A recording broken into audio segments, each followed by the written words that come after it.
that there is definitely ambivalency that comes in the movie, and there should be ambivalency in the tension between saying there was no tension or there was tension. Or they were like our brothers, but we never went to school with them. Or what if you wanted a Muslim to marry a beautiful Jewish girl? Oh, no, that would never happen.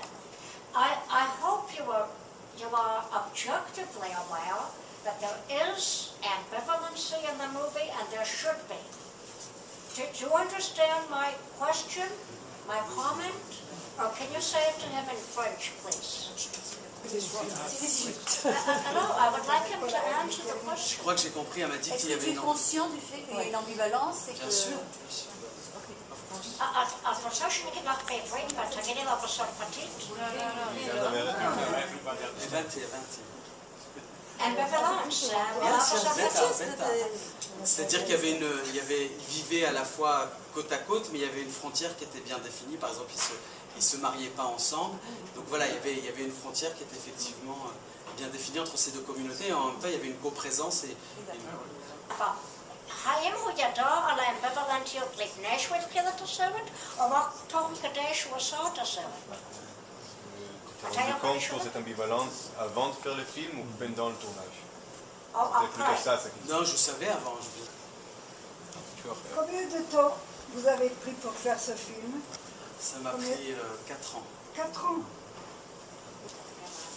Le temps de trouver les financements, de trouver un producteur, d'écrire, de réécrire le film, de trouver les personnages, de tourner, de monter, de traduire. Donc tout ça, ça m'a pris effectivement 4 ans. Pourquoi les Marocains ont vu ce film d'une façon négative au Maroc? La majorité des Marocains, ils ont aimé le film parce que le film a été diffusé en prime time à la télévision marocaine. Donc la majorité des gens, j'ai reçu des centaines et des centaines de messages me félicitant et me disant voilà, que j'avais d'une certaine manière comblé un vide parce qu'on n'avait jamais entendu parler de ces juifs de ces juifs berbères. Alors effectivement, après il y a une petite minorité d'islamistes et de panarabistes qui ont critiqué le film et qui ont dit que le film était un film sioniste et qui était un film qui voulait normaliser avec Israël. Mais voilà, c'est juste une petite minorité, certes agissante, qui ont réussi à faire censurer le film une fois à Agadir, mais la majorité, j'ai fait des dizaines de projections au Maroc, les salles étaient pleines et il y avait beaucoup de jeunes qui posaient beaucoup de questions pertinentes sur cette histoire-là, parce qu'ils ignoraient, parce qu'à l'école on n'apprend pas cela, mais voilà, la majorité des gens ont plutôt été surpris et fiers de voir qu'il y avait encore des juifs en Israël qui parlaient notamment l'arabe et qui parlaient surtout encore, pour certains d'entre eux, le berbère. Comment vous avez fait pour trouver ces familles en Israël? C'est Maktoub. Non mais je suis venu, moi la première fois où je suis venu en Israël, c'était en 2005. Et suite après ce voyage-là, j'ai voulu apprendre l'arabe et l'hébreu dans une association qui s'appelle Parler en paix à Paris. Et lors du deuxième voyage, on a donc voyagé dans tout Israël, mais aussi en Palestine, dans les territoires palestiniens. Et là, notre guide était un juif marocain qui avait quitté le Maroc à l'âge de 17 ans. Et on est devenus très complices, puisque j'étais le seul Marocain du groupe, on était une trentaine de personnes. Et à un moment donné, il nous emmène dans un voyage, dans un village qui s'appelle Pékin, en Galilée, un village druze. Et là, il rencontre une autre personne, lui aussi avec qui il avait fait la guerre de Kippour en 73, et il ne s'était jamais revu depuis. Et là, il me présente à lui, il me dit « Viens, je vais te présenter un Marocain ». Et il me dit, je lui demande d'où il venait, et finalement, il me dit qu'il vient du sud, ou ça, de l'Atlas, et là, il me dit qu'il vient de Tinrir. Et ça a été là le début, effectivement, ça a été l'acte fondateur de mon désir, en tout cas, de faire le film, quand j'ai vu l'émotion qui a parcouru toute l'assistance, de voir ces retrouvailles 50 ans après, entre un juif et un musulman venant du même village. Est-ce que vous avez reçu une aide financière de quel pays? De la France, du Maroc et de l'Espagne. Et d'Espagne? Oui, la Fundación de Tres Culturas. Une question, est-ce qu'il y a une suite à cette histoire avec les générations d'après? Tu as beaucoup fait bien la génération qui est arrivée, qui parle encore la langue. Est-ce qu'il y a une suite comme la mutation de la culture ou l'israélisation des générations qui ont des générations d'après, nés ici dans le pays. Comme la fille d'un des protagonistes de ton film qui disait non, non, je ne parle pas, je comprends, je suis israélienne, je parle. Est-ce qu'il y a une suite? Bien sûr. Oui, moi j'ai l'idée d'une suite à ce film qui serait le voyage inverse, c'est-à-dire d'emmener ces anciens, mais aussi avec des jeunes de cette génération, enfin des jeunes israéliens qui sont d'origine marocaine, pour qui l'identité marocaine est extrêmement importante. Et j'ai eu encore beaucoup de chance, encore une rencontre du destin. J'ai rencontré Neta El Kayam qui, par Facebook, qui chante, qui se réapproprie effectivement aussi son identité marocaine par l'art et par la musique notamment. Et je rêverais effectivement d'emmener voilà, ces anciens avec ces jeunes Israéliens qui sont d'origine marocaine là-bas au Maroc et les reconnecter effectivement avec ma génération, notre génération pour montrer qu'effectivement, même si l'histoire nous a séparés, je pense qu'on peut aujourd'hui, enfin voilà, il y a aussi toute une génération ici qui se réapproprie leur histoire marocaine, par la musique, par l'art, par l'engagement aussi politique. Et je crois que voilà, ça pourrait être l'idée enfin c'est une idée que j'ai dans la tête de faire effectivement cette suite plus axée effectivement sur les jeunes générations. D'ailleurs, quand j'ai fait une interview à la télévision, à la radio marocaine récemment à Casablanca, au début de ma tournée marocaine, et Neta et Amit avaient fait un clip sur le film, sur une chanson qui s'appelle Ta'ali de Salim Alali, et on l'a fait passer pour la première fois à la radio marocaine. Et là, encore une fois, ça a été pour beaucoup de Marocains de culture musulmane une véritable découverte de voir que des artistes israéliens chantent ici en arabe et perpétue effectivement encore ces traditions et ce patrimoine. Vous avez parlé de la diffusion à la télé marocaine. Moi j'ai vu hier soir sur YouTube le film version marocaine. J'ai vu quelques différences. Il y a certains passages qui ont été supprimés apparemment. L'accent était plus là-bas sur le fait que ici c'est tout guerre et ségrégation, alors que là-bas c'était dans la version courte du film. Non, en fait il y a deux versions du film. Il y a une version 52 minutes qui est un format télévisé, c'est-à-dire que voilà, il n'y a plus de télé qui prennent des documentaires qui font 1h30, et il y a une version, voilà, moi au montage on s'est rendu compte que finalement le film serait plus long que les 52 minutes qui étaient prévues. Et donc cette version-là, elle a été passée aussi à la télévision française sur France 3 et sur une autre chaîne, je ne sais plus laquelle, peut-être en Espagne, enfin je ne sais plus, je ne me souviens plus. Mais voilà, donc il y a une version 52 minutes, mais il n'y a pas eu du tout de la part de la télévision marocaine une volonté de censurer ou pas. Moi j'ai juste, voilà, on avait la version 86 minutes, il fallait arriver au 52 parce que c'était le contrat qu'on s'était fixé avec ces chaînes-là, avec France 3 et 2M. Et par conséquent, on a enlevé les séquences, enfin on a essayé d'être logique. La séquence avec Shlomo Bar, par exemple, n'existe pas dans la version courte. Du coup, on a enlevé aussi la séquence des lycéens qui à un moment se souviennent de cette chanson-là. Voilà, on a essayé de faire les choses de manière logique, la séquence de Zerva et la séquence de l'instituteur, puis après on a un petit peu coupé à l'intérieur. C'était voilà, une obligation télévisée d'arriver aux 52 minutes, mais il n'y avait pas du tout de volonté de censurer ou de supprimer des séquences, parce que cette séquence-là ne nous plaisait pas. Donc, c'est le même film, quasiment. Même sur le fait que le roi a vendu les juifs ou des choses, ça c'est pas aussi... Non, bah en tout cas, non, on l'a enlevé parce que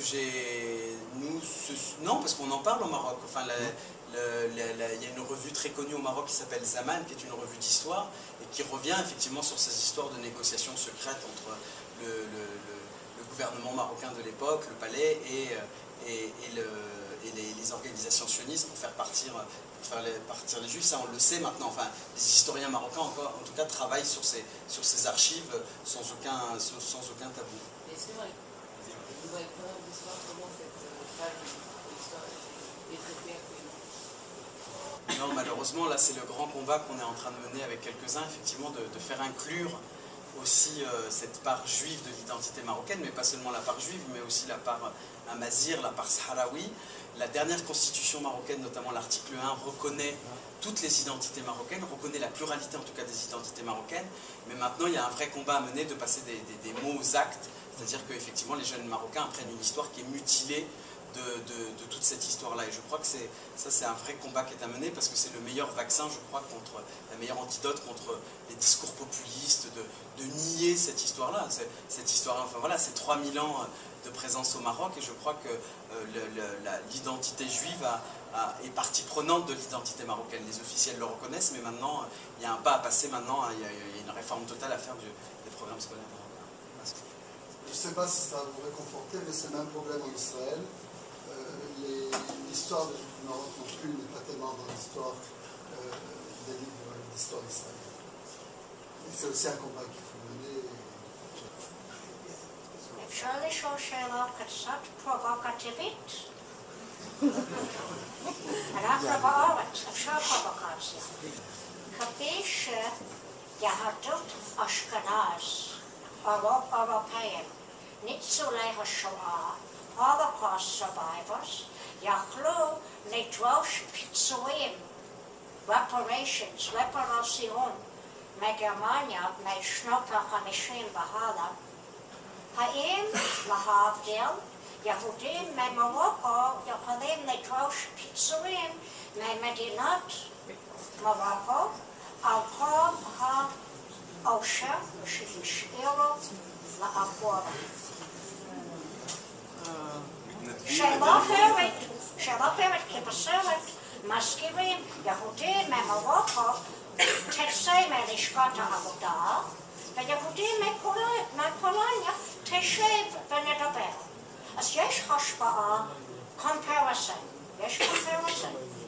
In the movie between Ashkenazi European Jews in Israel, there is a direct comparison. You did the movie yourself.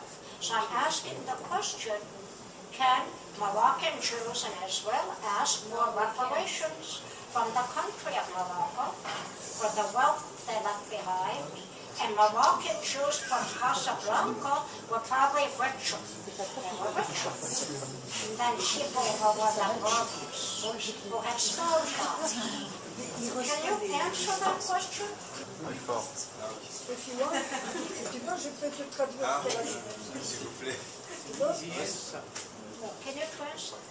La dame demande, est-ce que les Juifs du Maroc peuvent réclamer aux Arabes, aux pays arabes, de leur donner des indemnités comme les Juifs européens ont reçu de l'Allemagne?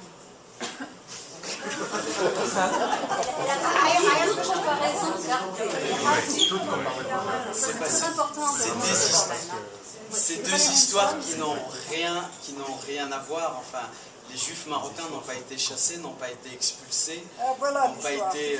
Voilà, l'histoire, on ne peut pas comparer les persécutions qu'il y a eu en Allemagne et ce qui s'est passé au Maroc. Au Maroc, les Juifs sont partis presque de leur propre. Enfin, ils ont été dépassés par la grande histoire, mais ils sont partis de leur propre chef. Non, j'allais dire que de toute façon, je crois que le roi du Maroc, il envisage de collecter les doléances, il répondra en temps utile. Non, moi, sur un plan personnel, ce documentaire formidable, il part d'une problématique d'exil très personnelle. Et tout le parcours, quand tu es parti sur les Juifs marocains de Tinrir, retour sur Tinrir, mais moi j'aimerais bien t'entendre sur un retour sur toi-même, à partir de tout ce parcours-là, quel est ton ressenti, quelles sont les réponses à tes propres questions de départ? C'est une bonne question, merci Abdelila. La question, moi le film, quel a été le moteur de vouloir faire ce film? Je suis parti avec des questionnements identitaires, c'est-à-dire que quand moi la première fois où j'avais entendu le mot de juif, c'était associé à la Shoah, cette histoire douloureuse que j'avais appris à l'école. Et quand mon grand-père m'a révélé qu'il y avait une communauté juive qui avait existé au Maroc, j'étais extrêmement surpris parce que je pensais que tous les Marocains, c'est ce que je dis dans le film, étaient musulmans. Et moi, à l'âge de l'adolescence, enfin, et même un peu plus tard, je me suis posé beaucoup de questions identitaires. À la fois, j'étais pas complètement marocain, j'étais pas complètement français, j'étais une espèce d'étrangeté. Et pour moi, les Juifs qui étaient à Tinrir étaient aussi une espèce d'étrangeté, et par conséquent je me suis aussi un peu identifié à eux. Et la philosophie finalement du film, c'est un film aussi, un hymne aussi à l'altérité, aux identités plurielles, c'est que j'ai dû passer par la figure de l'autre, par la figure de cet autre absent, de cette figure juive absente, pour me réapproprier mon identité marocaine, mon identité berbère, etc. etc. Et finalement, ce que j'ai retenu, c'est que maintenant je suis plutôt en paix avec toutes mes identités, c'est-à-dire qu'à la fois que mon identité française n'exclut pas mon identité marocaine, n'exclut pas mon identité berbère, n'exclut pas mon identité musulmane, et que tout ça cohabite à l'intérieur de moi, parfois difficilement, mais en tout cas, j'assume toutes ces parts identitaires et que pour moi, c'est pas quelque chose qui... l'un n'exclut pas l'autre. Donc c'est un peu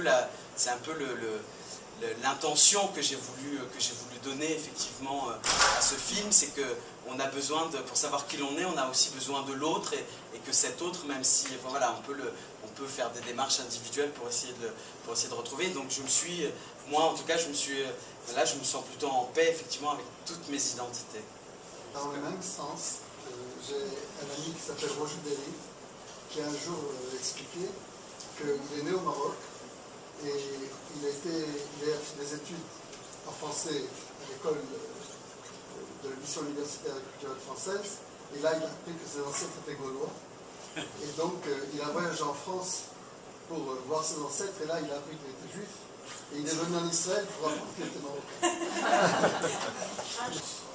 You speak in the beginning of the movie about 2,000 years, coexistence of Berbers and Jews. Do you know of any people before that period? Because it is not 2,000 years, it is much more. The only thing is how to prove it. Okay. The Berbers were there before. The Jews came already, let me say, in the 6th century before Christ, moving around. The destruction of Jerusalem the first time. And they settled everywhere in Egypt. And there's no reason why they shouldn't settle also in the whole Maghreb, which we have traces. And my question is now, if you know something about an earlier occupation of the same area, in the Atlas, Berbers and maybe even Jews, since you said 2,000 years. Justement, tu parlais d'une coexistence de 2000 ans. Entre les musulmans, les juifs et les juifs. Mais il y a une autre groupe de berbères et peut-être aussi de juifs qui est coexisté dans le même territoire dans le Haut-Atlas. Si vous savez ça. Non, je connais pas forcément, mais je sais qu'il y avait des royaumes juifs, par exemple, qui étaient constitués dans le Tafil-Aled, mais aussi dans la région du Souss. Effectivement, on dit que les Juifs sont arrivés au 6e siècle avant Jésus-Christ, après la destruction du premier temple, et qu'ils se sont intégrés aux populations berbères, et qu'il y a eu aussi des berbères qui se sont judaïsés, et des Juifs qui ont été ensuite islamisés. Donc il y a la présence juive, je ne sais pas c'est quoi la question, mais la présence juive est très très ancienne au Maroc, mais j'ai pas compris la question. S'il n'y a plus de questions, je pense qu'on peut remercier Kamel Ashkar, vous êtes les bienvenus à Jérusalem.